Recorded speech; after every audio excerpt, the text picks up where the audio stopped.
दूधगंगा वेदगंगा सहकारी साखर कारखान्याच्या राष्ट्रीय शाहू शेतकरी परिवर्तन विकास आघाडीच्या आपल्या पॅनलच्या प्रचार शुभारंभ निमित्ताने या कार्यक्रमामध्ये उपस्थित, ज्यांनी पूर्णपणे या पॅनलची बांधणी केली ते माननीय खासदार संजयदादा मंडलिक साहेब, ज्यांचं आताच मनोगत व्यक्त झालं ते माननीय आमदार प्रकाश आंबेडकर साहेब, माजी आमदार अमोल महाडिक साहेब, ज्यांनी सगळ्यात मोठा निर्णय घेऊन या पॅनलला प्रचंड बळकटी दिली आणि ज्यांनी निर्णय घेतल्याबद्दल मी त्यांचं अभिनंदन करतो. माननीय ए.वाय. पाटील साहेब, उपस्थित बाबासाहेब पाटील, रणजितदादा पाटील, माननीय तळाशी गुरुजी, विठ्ठलराव खुराटे, अभिजितताई शेटे, उपस्थित राजेखान जमादार, केशवकाका पाटील, बाजीराव गोदरे, अर्जुन आंबेडकर, सर्व बाबा नांदेकर, सर्व व्यासपीठावर सर्व मान्यवर, सर्व उमेदवार आणि मोठ्या संख्येत आलेले या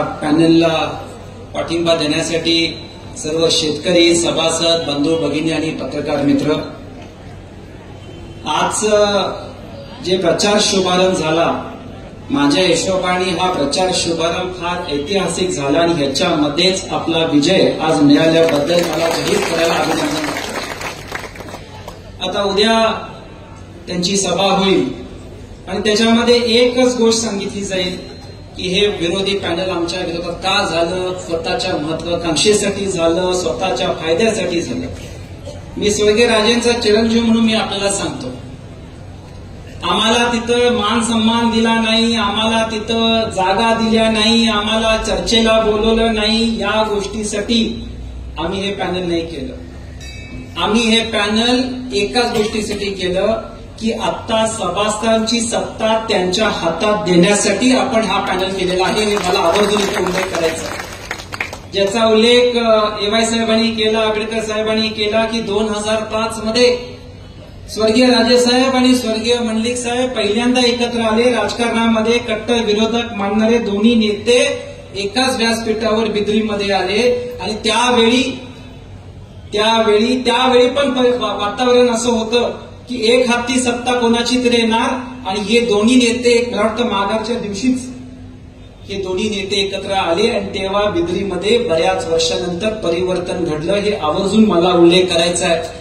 त्यांच्याच विचारधारेने आज त्यांचे दोन्ही वंशज खासदार मंडलिक साहेब आणि मी आज एकत्र आलेलो आहे आणि चंद्रकांत दादांच्या अध्यक्षतेखाली आपण हे पॅनल केलेलं आहे. त्यामुळं या पॅनलचा विजय आणि या बिद्रीमध्ये परिवर्तन अटळ आहे. आज मला घोषणा द्यायला अभिमान वाटतो.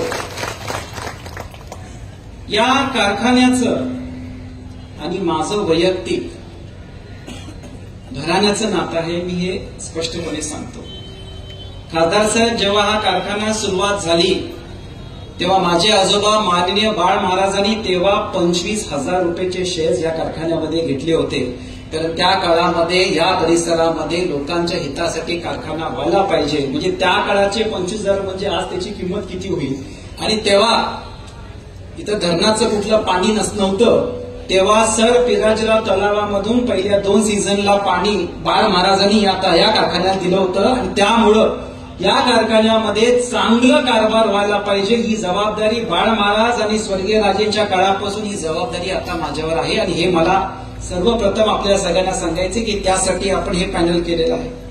आज बऱ्याच लोकांनी इथं मुद्दे मांडले. मला आवर्जून खासदार साहेबांचं इथं कौतुक करायचं आहे की ह्या सगळ्या पॅनलची रचना करताना जे ए.वाय. साहेबांनी जो निर्णय घेतला, तो निर्णय घेतल्यामुळं त्याच्यामध्ये सगळ्यात मोठी भूमिका जर कोणी घेतली असेल तर खासदार मंडलिक साहेबांनी घेतली. ह्यासाठी मला त्यांचं अभिनंदन करायचं. आंबेडकर साहेब म्हटले की मागच्या वेळी भारतीय जनता पार्टीला तिथून घ्यायचं कारणीभूत ए.वाय. साहेबच होते. बघा, मागच्या वेळी आम्हाला ते घेऊन गेले, आता त्यांना घेऊन येता आलो. ए.वाय. साहेबांनी शेवटी भाषणामध्ये परत उठून खासदार साहेबांनी माझं अभिनंदन केलं. त्यांची जास्त टेन्शन आम्हाला दोघांनाच होती ना. सकाळी उठल्यानंतर आम्ही एकामेकाला फोन करा, ए.वाय. साहेब हाय का? हाय. रात्री झोपताना फोन केला, ए.वाय. साहेब का? हाय. शेवटी माझी बायको म्हटली, who is A Y. Patil? This is A Y. Patil. माझी बायको म्हटली कधी, म्हणजे तुम्हाला मी खरं सांगू, सगळं बाकीचं बोलत नाही. आमची एक मीटिंग झाली आणि आणि दुसऱ्या दिवशी मुश्रीफ साहेब पालकमंत्री झाले. पालकमंत्री झाल्यानंतर माझ्या डोळ्यासमोर माझा कार्यकर्त्यांचं काय होईल काय नाही हे राहतील का हीच अर्धी टेन्शन होती मला. पण मी तेव्हा सांगतो, जे काही निर्णय एवाय साहेबांनी घेतले ठामपणे ते निर्णयाने जेव्हा त्यांनी आमच्यावर मिटिंग घेतली ना, त्यांनी एकच अट आमच्या समोर ठेवली की बिद्रीच्या सभासदांना जे काही शब्द मी दिले ते 35 वर्ष माझी कुचंबना करण्यासाठी जाणून बुजून पाळले गेले. ते सगळे शब्द स्वर्गीय राजासाहेब आणि मंडलिक साहेबांनी दिलेले ते सगळे शब्द तुम्ही सगळ्यांनी पाळायची एवढी एकच आठ एवाय साहेबांनी आमच्या समोर मांडली. हे मला आवर्जून सांगायचं. एवाय साहेब बोलले की 35 वर्ष त्यांना त्या आजचं आज आणि उद्याचं त्याच्यामध्ये त्यांची एक चूक झाली की त्याच्यामध्ये त्यांनी फक्त केपी साहेबांचा उल्लेख केला. हे सगळं शिकवायला त्यांचे गुरु कागलचे होते ना, त्यामध्ये काळजी करू नका. ते केपी साहेबांचं वक्तव्य फक्त तुमच्याकडे दिले, केपी साहेबांचं माझं दिले तुमचे अर्थ मी वाढवत नाही. ते बरोबर आहे. आता जे सगळे मुद्दे सगळ्यांनी मांडले त्याच्यातला एक महत्वाचा मुद्दा की जेव्हा राजेसाहेब आणि मंडलिक साहेबांनी सत्ता मिळवली, ज्याचा उल्लेख एकदा आंबेडकर साहेबांनी आपल्या भाषणात केला होता. मी ते आठवण करून देतो. मी तेव्हा 21-22 वयाचा होतो. मी पहिली मीटिंग झाली आणि तेव्हा राजेसाहेब आणि मंडलिक साहेबांनी सांगितलं होतं की फक्त गेस्ट हाऊस बंद करून होणार नाही, या परिसराच्या लोकांचा जास्तीत जास्त ऊस कारखान्याकडे कसं येईल याची खबरदारी घ्या. राजनी आणि मंडलिक साहेबांनी आकड्यात सांगितलं की तुमचा तेवढा जास्त ऊस इथं येत नाही. आपण ह्या शब्दावर सत्ता मिळवलेली आहे आणि त्या शब्दे कुठलीही गोष्ट पाळलं गेलं नाही. आता 3200 रुपये दर आहे, तो एफआरपी आहे. प्रत्येकाला गुरुजींनी जे सांगितलं की आमची जी एफआरपी त्याप्रमाणे आम्ही दर देतो, हमीदवाड्याची एफआरपी दर दिले, त्याला 3200 रुपये दर दिला, त्याच्यावर आपण लोकांनी टाळ्या वाजवलं, ठीक आहे. पण मला एक सांगा, आपल्या किती ऊस उत्पादकांचा ऊस या कारखान्यामध्ये येतो? या 3200 दराचा सगळ्यांना फायदा व्हायला पाहिजे. 55,000 सभासद. मला माहिती आहे प्रत्येक कारखान्यामध्ये 15 ते 20% ऊस विल्हेवाट असतो. हमीदवाडामध्ये आहे, शाहूमध्ये आहे. आता लोकांना ऊस घालवायची गडबड असते, त्याच्यामुळे लोक ऊस घालवतात. पण मला एक सांगा, आणि मी हे सगळ्यात महत्वाचं जबाबदारीने वाक्य वापरतोय, सत्ताधाऱ्यांनी एवढ्या वर्षामध्ये कारखाना कोणासाठी चालवला? बिद्रीच्या सभासदांना चालवला का कुठल्या खासगी कारखान्याला ऊस मिळावा म्हणून चालवला? पुढे जाऊन सांगतो, आज गोड साखर कारखाना का बनलाय? शापूरकर साहेबांनी किती प्रयत्न करताय कारखाना सुरू करायचा, पण ते कारखाना सुरू करत देत नाही. कशासाठी? कुठल्या तरी खासगी कारखान्याला तो ऊस मिळावा ह्यासाठी बिद्रीचं सत्ता आहे का? तो पहिलं परिवर्तन घ्यायचं. परिवर्तन म्हणजे बिद्रीचा ऊस बिद्रीलाच आणायला पाहिजे आणि कुठल्या कारखान्याला गेला नाही पाहिजे. त्यासाठी आपलं केलं पाहिजे. सगळ्यात महत्वाची बाब, राजेसाहेबांनी मंडलिक साहेबांनी आणखीन गोष्टीचा उल्लेख केला होता की ऊस विकास. आता आरोप प्रत्यारोप बरेच झाले, पुढे करायचं बरोबर. हे मला माहिती आहे सगळं समूह अन्याय झालाय त्याच्यामुळे इथं सगळे आहेत.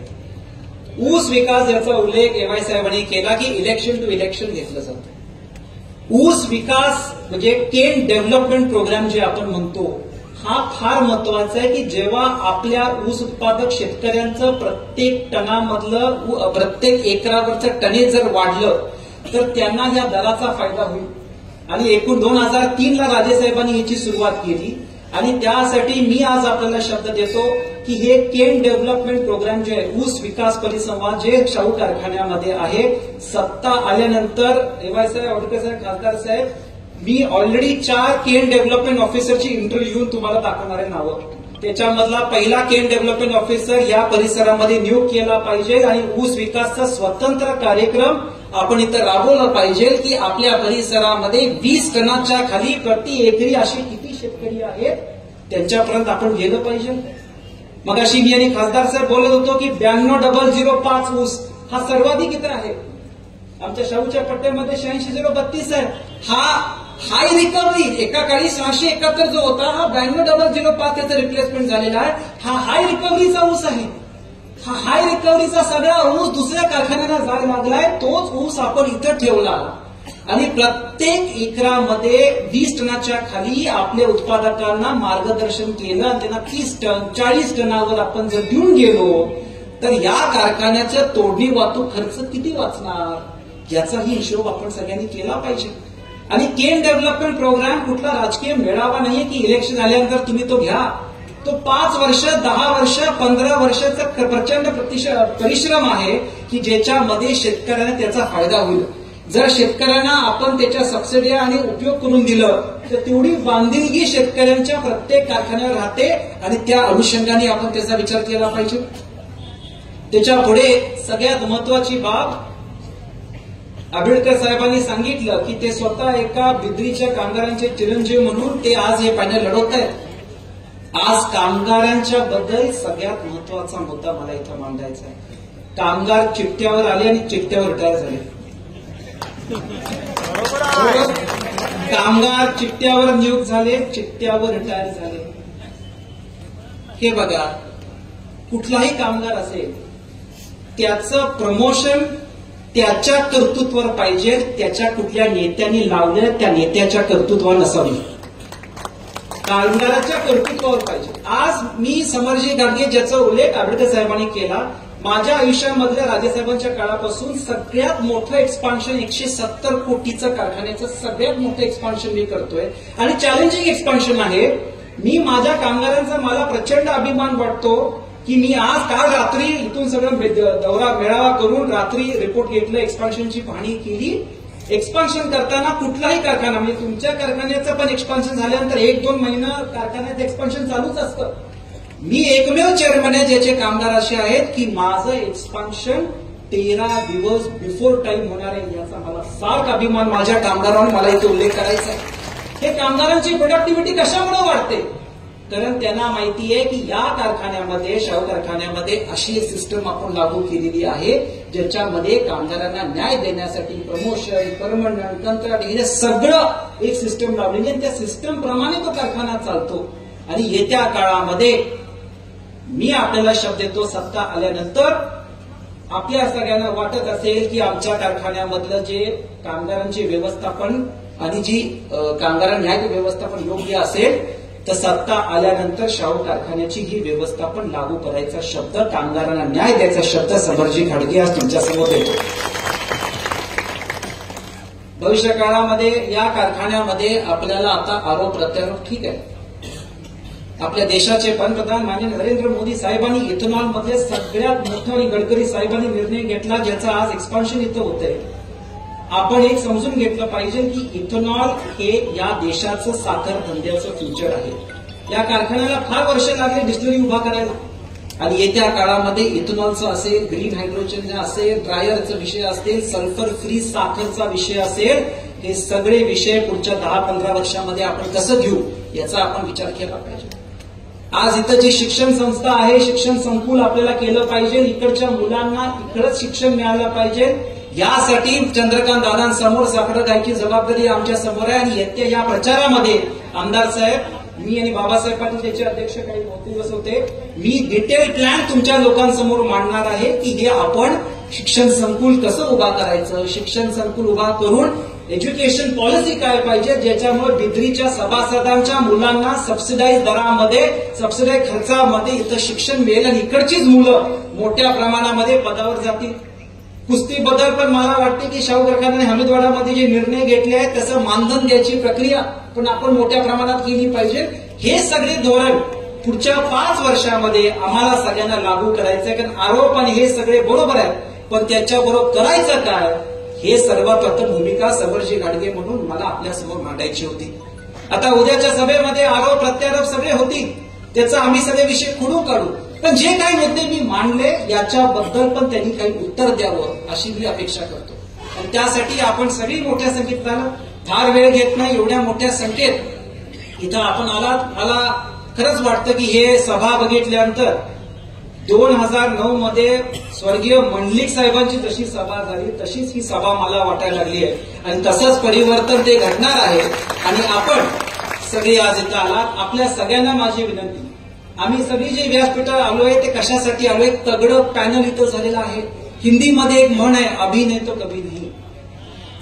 अभी नहीं तो तर ही सगळ्यांची आता वेळ आलेली आहे की सगळ्यांनी एकजुटीने एक निर्णय घेतला पाहिजे की आपण या परिवर्तनमध्ये सहभागी होऊन मोठ्या संख्येने हा पॅनल निवडून आणणार आणि जे काही मुद्दे मी माझ्या भाषणामध्ये मांडले हे 100% अंमलबजावणी करायचं असेल तर आम्हाला एक हाती सत्ता देऊ या पॅनलला विजय करून स्वर्गीय राजेसाहेब आणि मंडलिक साहेबांचे सगळे दिलेले शब्द पाळायची आम्हाला संधी द्या अशी अपेक्षा व्यक्त करून मी रजा घेतो. जय हिंद, जय महाराष्ट्र. धन्यवाद. राजेसाहेब आपल्या